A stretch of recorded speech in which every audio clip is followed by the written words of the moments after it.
पश्चिम बंगाल में the Kerala story film को ban कर दिया गया है। केंद्रीय मंत्री अनुराग ठाकुर ने पश्चिम बंगाल सरकार पर हमला भी बोला है। फिल्म को बैन करके पश्चिम बंगाल सरकार ने अन्याय किया है, ये उनका कहना है। तो फिल्म द केरल स्टोरी को बैन कर दिया गया है पश्चिम बंगाल में, यानी कि पश्चिम बंगाल की जो जनता है, वहां के जो नागरिक हैं, इस फिल्म को अब वो नहीं देख पाएंगे क्योंकि द फिल्म केरल स्टोरी को वहां पर बैन कर दिया गया है। और खुद केंद्रीय मंत्री अनुराग ठाकुर ने ये फिल्म देखी भी है, लेकिन इस फैसले के बाद जो पश्चिम बंगाल सरकार ने लिया है, ममता बनर्जी सरकार ने लिया है, उन्होंने क्या कुछ कहा वो आपको सुनाते हैं।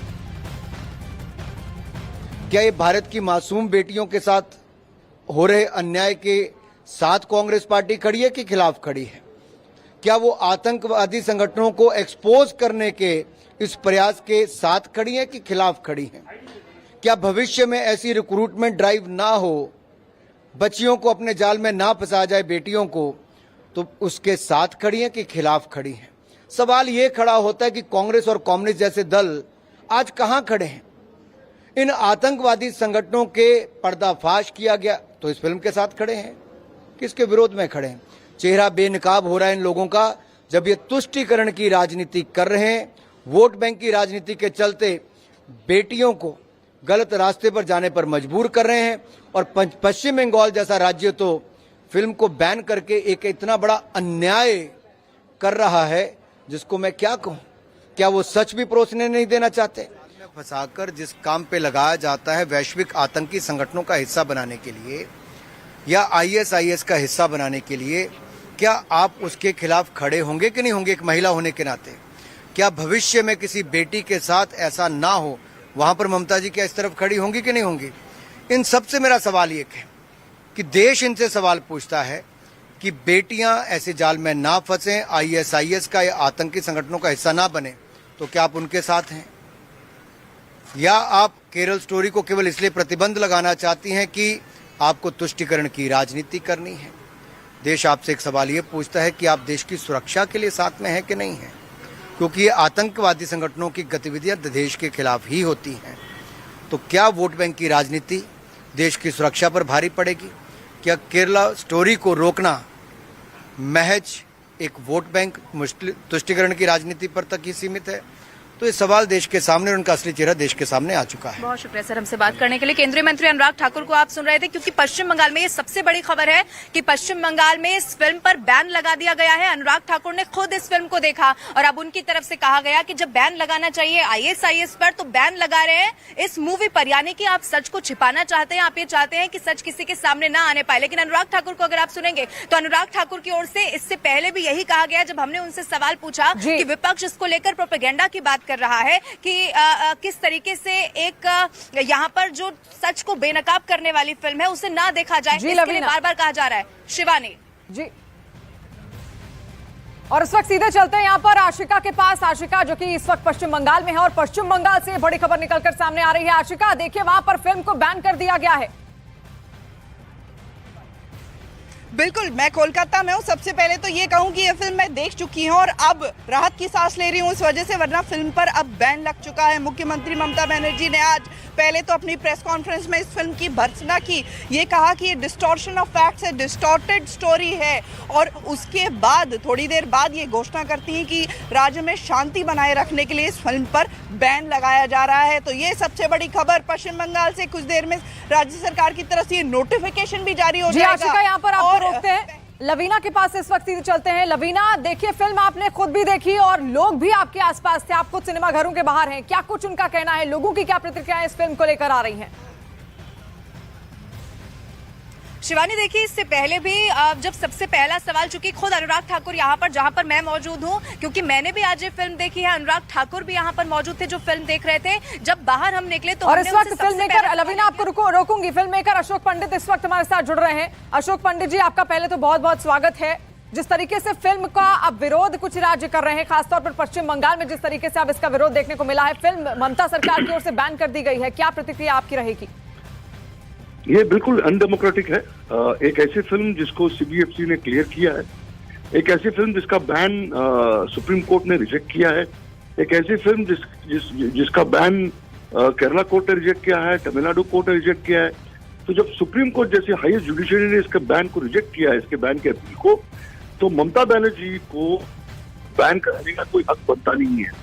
ये सरासर अनडेमोक्रेटिक है और एक फिल्म मेकर के फ्रीडम ऑफ एक्सप्रेशन पर आघात है। ये उसकी फ्रीडम ऑफ एक्सप्रेशन के अगेंस्ट है। और ममता बनर्जी को तो कम से कम इस फिल्म के बारे में बात नहीं करनी चाहिए, क्योंकि मेरे ख्याल से वो घबरा गई है, डर गई है कि अगर वो आज केरला स्टोरी को बैन नहीं करेंगी तो जो बंगाल फाइल्स जब रिलीज होगी, बंगाल फाइल्स जो फिल्म बनने जा रही है, जो बनने के कगार पे है, जहां पर पिछले इलेक्शंस के बाद लगभग 70,000 हिंदुओं का नरसंहार हुआ था। 70,000 हिंदू जो है वो घर से बेघर हुए थे, असम चले गए थे। तो ये जो हकीकतें हैं, जो मिनॉरिटी और मेजॉरिटी पॉपुलेशन के ऊपर जो आघात होते हैं, जो नरसंहार हुए, जो जेनोसाइड्स हुए, जो ट्रुथ है, जो सच्चाई देश की जी अशोक पंडित जी, यानी कि आप कह रहे हैं कि ये जो फैसला यहाँ पर लिया गया है ममता सरकार की ओर से, ये अलोकतांत्रिक है। लेकिन साथ साथ आशिका लगातार पश्चिम बंगाल से ही हमारे साथ बनी हुई है। आशिका, कितने लोग हैं अब तक जिन्होंने देख लिया है? पश्चिम बंगाल में भी ऐसे कई लोग होंगे आपकी तरह जिन्होंने ये फिल्म देख ली होगी, उनकी क्या प्रतिक्रिया है? और आखिर ममता बनर्जी की ओर से और क्या कुछ कहा गया इस फिल्म को लेकर? देखिए आंकड़ा ऐसा अभी फिलहाल कोई मौजूद नहीं है जो ठीक तौर पर बताया जा सके कि कितने लोगों ने फिल्म को देख लिया है। लेकिन ऐसे भी लोग हैं जिन्होंने क्राउड फंडिंग करके, और जो लड़कियां हैं खास करके, उनको ये फिल्म दिखाई है। और भी जो यहाँ पर वीकेंड के दौरान काफ़ी भीड़ रही है हॉल्स में, सिनेमा हॉल में इस फिल्म को देखने के लिए। हालांकि अब सिर्फ और सिर्फ 2 से 3 दिन ही लोग इस फिल्म को देख सके हैं। अब फिल्म पर बैन लगा दिया गया है। राज्य में शांति व्यवस्था बनाए रखने को लेकर के ये बात कही गई है मुख्यमंत्री ममता बनर्जी की तरफ से, और उसके पहले भी उन्होंने कहा। और इसको लेकर के न सिर्फ भाजपा या फिर किसी पक्ष विशेष पर, बल्कि लेफ्ट पर भी खूब बरसी ममता बनर्जी। उन्होंने कहा कि इस फिल्म को लेकर के लेफ्ट को भी जो भूमिका में आना चाहिए था वो भी नहीं आ रही है, वो भी साथ दे रही है भाजपा का। तो ये बड़ी जो आशिका, क्या ये फिल्म खुद ममता आशिका, क्या ये फिल्म खुद ममता बनर्जी की ओर से देखी गई है या बिना देखे ही उन्होंने इस तरीके का बैन इस फिल्म पर लगा दिया? नहीं, देखिए ममता बनर्जी ने ये फिल्म देखी है ऐसा कुछ भी उन्होंने नहीं कहा है। उन्होंने साफ तौर पर कहा है कि उनको जो जानकारी मिली है उसके आधार पर फिल्म में जो कहानी दिखाई गई है वो एक कारण के तहत दिखाई गई है, प्रोपेगेंडा जिसे कहा जा रहा है बार बार। साथ ही उन्होंने ये भी कहा कि फिल्म में जो तथ्य दिखाए गए हैं वो डिस्टॉर्शन ऑफ फैक्ट्स है, डिस्टॉर्टेड स्टोरीज हैं, न कि केरला स्टोरी। तो ये कारण है। पहले जब पीसी करती हैं तब उन्होंने बैन की घोषणा नहीं की, ये मैं आपको बता दूं। काफ़ी कुछ बोला इस फिल्म को लेकर के, लेफ्ट को लताड़ा, भाजपा पर उंगलियां उठाई, ये कहा कि जानबूझ करके भाजपा लोगों को ये फिल्म दिखा रही है। लेकिन उसके बाद मुख्यमंत्री थोड़ी देर बाद चर्चा करती हैं, विचार विमर्श करती हैं और तब ये घोषणा करती हैं कि फिल्म पर बैन लगाया जा रहा है। यानी कि पहले ये तय नहीं था उनकी तरफ से। वो उन्होंने जो प्रेस कॉन्फ्रेंस की उसके बाद कहीं ना कहीं उनके मन में ये विचार आया कि इस फिल्म पर बैन लगाना चाहिए। जी, तो तमाम जानकारियां जो उन्होंने जुटाई हैं उसके आधार पर उन्होंने इस फिल्म को बैन किया है। आशिका, आपके पास वापस लौटेंगे, लेकिन लवीना भी लगातार ग्राउंड जीरो से हमारे साथ बनी हुई है। सिनेमा घरों के बाहर ही वो खड़ी हैं। खुद अनुराग ठाकुर से उन्होंने बातचीत की, लेकिन क्या लोगों की प्रतिक्रिया है इस फिल्म को लेकर? लवीना। देखिए शिवानी, अभी तक जिससे भी मैंने बात की, मुझे अभी तक भी ऐसा किसी से नहीं समझ में आया कि वो ये कहे कि जो जिस तरीके का प्रोपेगेंडा इससे पहले फैलाया जा रहा था। लेकिन आप अगर अंदर की बात करें तो देखिए लोग बड़ी तादाद में पहुंच भी रहे हैं, और ऐसा हमने हर उस फिल्म के साथ देखा है जो सबसे पहले रिलीज होने से पहले कंट्रोवर्सी में फंस जाती है। क्योंकि वो लोग जो बिना किसी राजनीति के, बिना कुछ सोचे समझे सिर्फ एंटरटेनमेंट के लिए फिल्म देखना चाहते हैं, वो इस कंट्रोवर्सी के बाद जरूर फिल्म देखने के लिए पहुंचते हैं। तो ऐसी कंट्रोवर्सी कहीं ना कहीं जो फिल्म है उसको फायदा भी पहुंचाती है। जहां तक ये सवाल है, ये अनुराग ठाकुर पहले ही कह चुके थे कि इस फिल्म को लोगों तक ना पहुंचाया जाए, इसकी पुरजोर कोशिश की जा रही है और की भी जाएगी। जब सवाल मैंने उनसे किया कि विपक्ष ये कह रहा है कि आप जो फिल्म में दिखाया जा रहा है उसका सबूत लाकर दे दीजिए, 1 करोड़ रुपए देने की बात कही जा रही है, आपने भी इससे पहले स्टेटमेंट सुना होगा, उस पर भी अनुराग ठाकुर ने कहा कि ये फिल्म जो है वो पूरे तथ्यों के आधार पर बनाई गई है, और जो लोग इसका विरोध कर रहे हैं, सबसे अजीब यह है कि वो ये फिल्म देखने पहुंच भी नहीं रहे हैं। वो बिना फिल्म को देखे सिर्फ इसीलिए क्योंकि हर कोई इसका विरोध कर रहा है, इसीलिए वो विरोध में कूद जा रहा है, लेकिन वो बिना तथ्यों के, बिना उसको देखे लगातार विरोध करने पर है। शिवानी, तो अपने बयान में कई बड़ी बातों का जिक्र यहाँ पर खुद अनुराग ठाकुर ने कहा। उन्होंने कहा कि इस फिल्म को देखने से रोकने की कोशिश कहीं ना कहीं की जा रही है, और पश्चिम बंगाल ने तो अब इस पर बैन लगा दिया है। पश्चिम बंगाल की जो सरकार है वहां पर इसकी ओर से यहाँ बैन लग गया है इस फिल्म पर। और अनुराग ठाकुर ने क्या कुछ कहा? अनुराग ठाकुर ने फिल्म द केरल स्टोरी खुद भी देखी और कहा कि इस फिल्म को देखने के बाद सच पता चलेगा। ये तमाम बातें उनकी ओर से कही गई हैं। उन्होंने खुद इस फिल्म को देखा, वो उसके साक्षी बने। इसमें आखिर क्या क्या दिखाया गया है वो खुद उन्होंने जांचा, खुद उन्होंने परखा, खुद अपनी ओर से इस पूरी फिल्म को उन्होंने देखा और तमाम तथ्यों को उन्होंने कहा कि जानकारी के आधार पर एकजुट करके ही इनको पेश किया गया है। द केरल स्टोरी पर अनुराग ठाकुर ने क्या कुछ कहा वो हम आपको बता रहे हैं, किस तरीके से उन्होंने पूरी फिल्म को खुद सिनेमाघर में जाकर देखा। अनुराग ठाकुर जी, लेकिन हमेशा ऐसा क्यों होता है कि जब भी सच दिखाने की कोई भी ऐसी फिल्म आती है तो वो सबसे पहले कंट्रोवर्सी में घिर जाती है? देखिए, कुछ लोग सच्चाई से परे रहना चाहते हैं, कुछ लोग नहीं चाहते कि भारत की बेटियों को जागरूक किया जा सके या वो जहन्नुम में ले जाने वाले जाल से बच सके। प्यार के रास्ते में फंसाकर, प्यार के जाल में फंसाकर जिनको जहन्नुम के रास्ते में ले जाने का काम किया जाता है, आईएस या बाकी आतंकवादी संगठनों के साथ जोड़ने का काम किया जाता है, उसके ऊपर एक प्रकाश डालता है ये द केरला स्टोरी मूवी। ये आपको झकझोर कर रख देती है, बताती है कि कैसे मासूम बेटियों को उनके परिवारों के सामने ही प्यार के जाल में फंसाकर, गलत रास्ते में चलाकर मजबूर करती है आतंकवादी संगठनों के साथ काम करने के लिए। लेकिन कांग्रेस और कम्युनिस्ट पार्टी, ऐसे कोई और दल इसका विरोध करते हैं तुष्टीकरण की राजनीति के चलते, वोट बैंक की राजनीति के चलते, और रोकना चाहते हैं फिल्म को कोर्ट में जाकर। अरे फिल्म ने तो एक बात सामने रखी है कि केरल के एक हिस्से में ऐसा है जो गॉड्स ऑन कंट्री है, बहुत खूबसूरत प्रदेश है। उस खूबसूरत प्रदेश में अगर इतना खतरनाक खेल चल रहा है तो उसको रुकवाना जरूरी है और जागरूकता जरूरी है। अन्य राज्यों में भी ऐसी घटनाएं हो सकता हो रही हों, तो वहां पर भी कैसे लोग जागरूक रहें और बचें और आगे बढ़ें।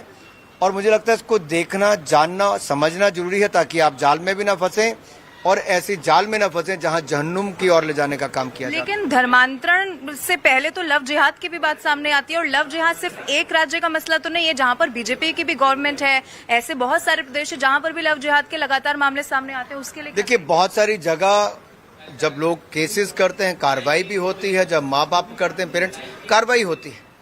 लेकिन ओवरऑल अगर आप फिल्म को देखेंगे तो दिखाया जाता है कि कैसे आपके विचार को बदलने का एक षड्यंत्र रचा जाता है, कैसे मासूम बच्चियों को अपने प्यार के जाल में फंसाया जाता है और एक बहुत तरीके से षड्यंत्र के साथ उनको उस रास्ते पे ले जाया जाता है तो केवल आतंकवाद के साथ जोड़ता है और उस जाल में आप ऐसे फंस जाते हो कि वापस नहीं आते। लेकिन विपक्ष तो ये भी कह रहा है कि आप सबूत ला दीजिए, 1 करोड़ रुपए दिए जाएंगे, कि ये सब कुछ तो प्रोपेगेंडा के तहत किया जा रहा है। देखिए, विपक्ष जिसको तुष्टीकरण की राजनीति करनी, वोट बैंक तक फंसना है, वो करे। सच को ना वो झुटला पाए द कश्मीर फाइल्स पे और ना द केरला स्टोरी पे कर पाएंगे। ये फिल्म एक माध्यम होती है जो समाज में कुछ चल रहा है उसको सामने रखने का, और मैं आशा करता हूं लोग इसको देखेंगे, समझेंगे और जाल में नहीं फंसेंगे। बहुत शुक्रिया। और इस वक्त की बड़ी खबर आपको बता दें, फिल्म बैन पर बोले विपुल शाह। उन्होंने क्या कुछ कहा वो आपको बताते हैं। बैन के खिलाफ कोर्ट जाएंगे, ये उनका कहना है। और फिल्म के निर्माता हैं विपुल शाह, आपको बता दें उनके द्वारा ही ये पूरी निर्मित की गई है। लेकिन फिल्म पर बैन जिस तरीके से पश्चिम बंगाल सरकार की ओर से, ममता सरकार की ओर से लगाया गया है, उन्होंने कहा इस बैन के खिलाफ अब वो कोर्ट जाएंगे। उसके आधार पर आगे किस तरीके से अब कानूनी कार्रवाई चलती है ये देखना होगा। लेकिन फिलहाल ममता सरकार की ओर से, ममता बनर्जी की सरकार की ओर से पश्चिम बंगाल में